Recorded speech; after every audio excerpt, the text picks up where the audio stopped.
Gervonta Davis says if Terence Crawford felt he would win, he should have taken the Errol Spence Jr. fight. What's good, everybody? It's your boy Cardinal Red Sports. Let's talk about it.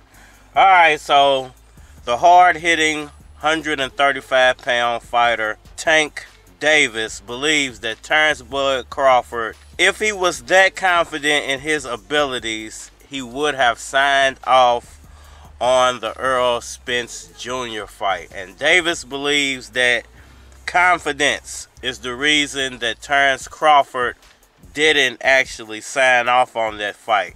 He says he might have felt that he could beat Errol Spence 2, maybe 3 years ago, but in today's times, Terence Crawford's confidence is shot.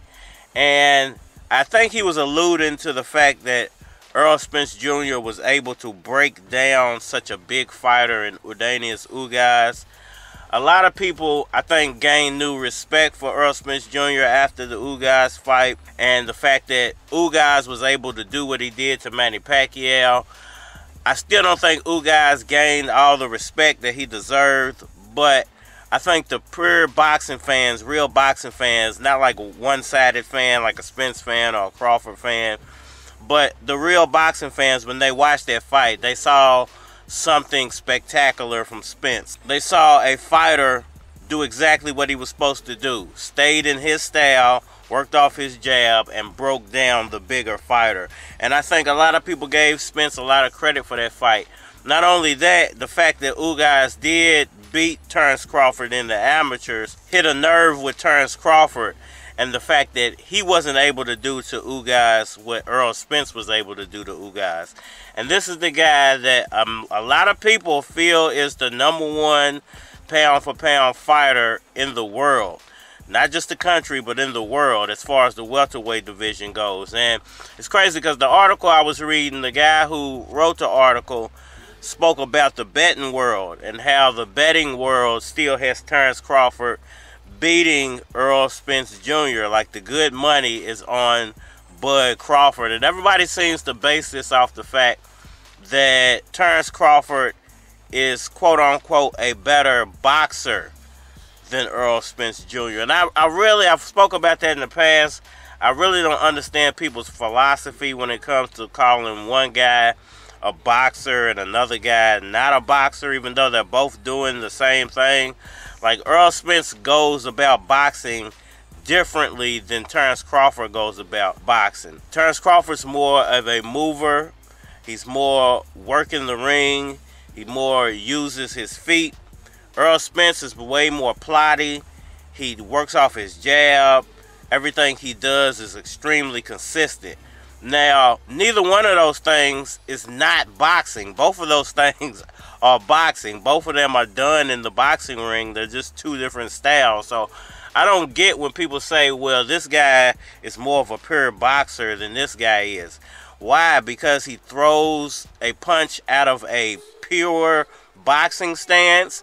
That's another thing. Like, when I was doing workout videos in the past, people would come on my video and tell me that my boxing stance was wrong.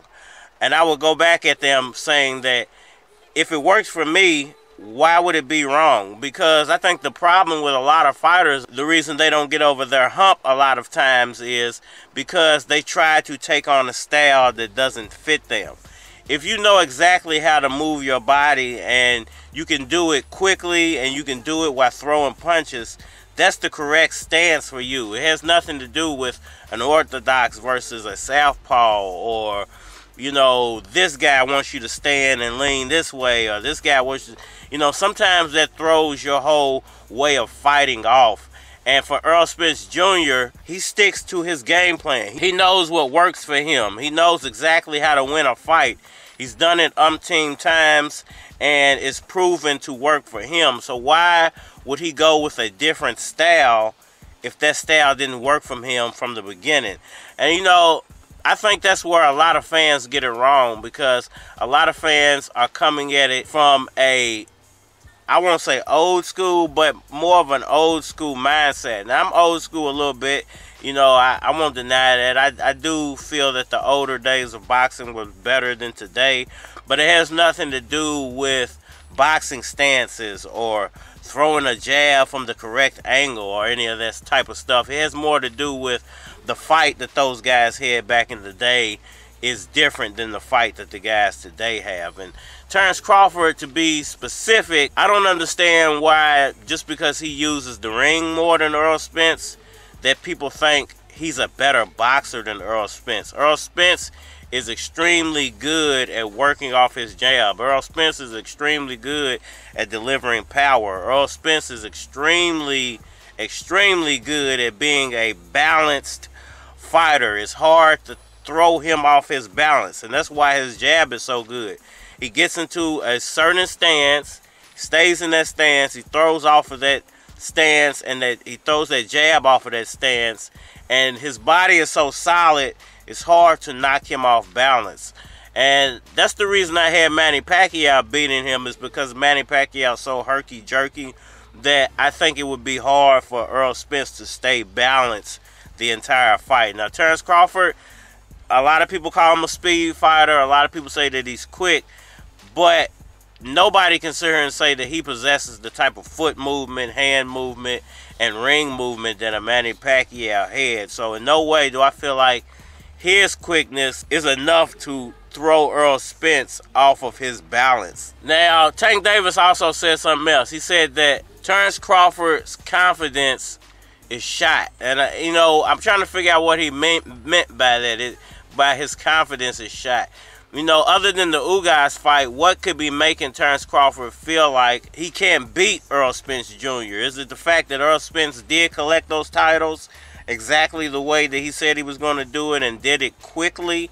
Like, it didn't take him a long time to do it, and it wasn't for lack of boxing skills. It was kind of the complete opposite. It was the fact that Errol Spence is just a level above the guys he fought, and the guys he fought and beat for titles, he beat them at their best, you know. And Terence Crawford, nobody can say that about Terence Crawford. You know, Terence Crawford at 147 is really still an unknown. And I'm going to wrap it up with this. Terence Crawford is an unknown at 147 pounds because the only champion we've seen him fight is Jeff Horn.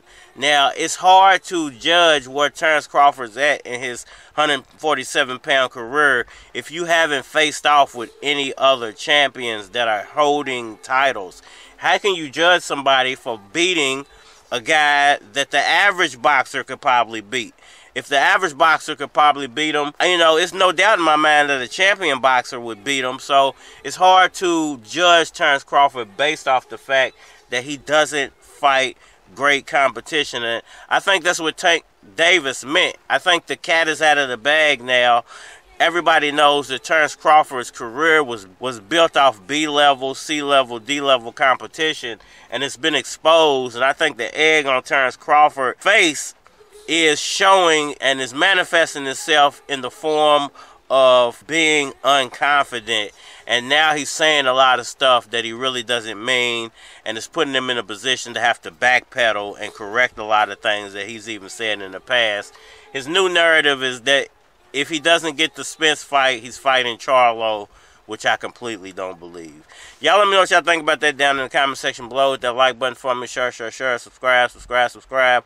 Holla at me on all social media platforms, Facebook, Instagram, YouTube, Twitter. More than likely get a response on the tube, so holla at me over there. And we are Kentucky, Louisville, Kentucky, 502. Louisville, Kentucky, Louisville, Kentucky, Louisville, Kentucky, 5.